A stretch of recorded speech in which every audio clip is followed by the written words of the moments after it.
मगरिब और इशा की पहली और दूसरी रकअत ना मिले तो बाद में अदा करने की क्या सूरत है?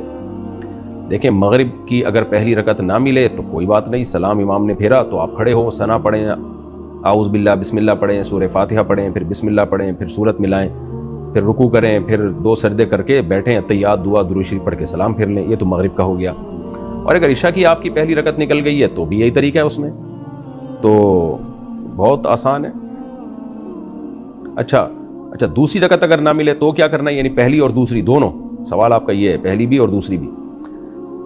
तो बहुत ईजी है, इशा में तो बहुत आसान है। सलाम फेरा इमाम ने, आप खड़े हो जाएं, वही सना पढ़ें, सूरह फातिहा, सूरत मिलाएं, फिर 2 सजदे करें, फिर उसके बाद दोबारा खड़े हो जाएं, सूरह फातिहा पढ़ें, सूरत मिलाएं और आखिर में अत्तहियात पढ़ के सलाम फिर लें। मगरिब में थोड़ा सा मुश्किल हो जाता है समझना। मगरिब की 2 रकतें निकल गई, 1 रकत मिली आपको इमाम के साथ, तो अब क्या करना है आपने? इमाम ने जैसे ही सलाम फेरा, आप खड़े हो जाएं, सना पढ़ें, आउज़ बिल्लाह बिस्मिल्लाह पढ़ें, सूरह फातिहा पढ़ें, फिर बिस्मिल्लाह पढ़ें, सूरत मिलाएं, रुकू करें, 2 सजदे करें, उसके बाद बैठ जाएं, फिर अत्तहियात पढ़ें और फिर खड़े हो जाएं।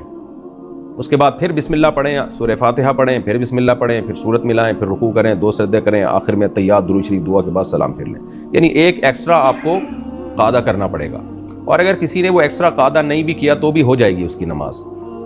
यानी अगर 1 रकत मगरिब में, 2 रकतें निकल गई ना मगरिब में, तीसरी रकत में आप इमाम के साथ शामिल हुए हैं, तो इमाम ने सलाम फेरा, आप खड़े हो गए, सना पढ़ी, फातिहा पढ़ी, सूरत मिलाई, रुकू सजदा करके बैठना चाहिए। लेकिन अगर आप नहीं बैठे, खड़े हो गए, तो भी नमाज हो जाएगी आपकी। यानी ये वाला कादा नहीं भी किया तो भी हो जाएगी, लेकिन अफजल यही है कि ये कादा किया जाए।